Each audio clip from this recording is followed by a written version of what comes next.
настало, і післязавтра, і сонце стало зі сходу, десь на заході. І завтра у нас настане.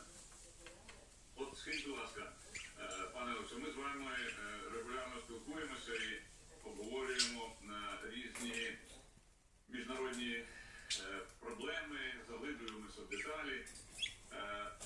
От хто знає, як звуть керівника канцелярії, ну, скажімо, я не знаю, чи федерального канцлера Німеччини, чи навіть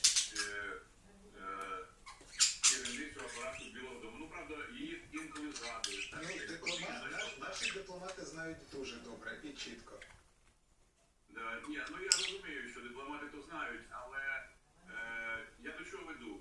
Чи ці особи є політичними фігурами?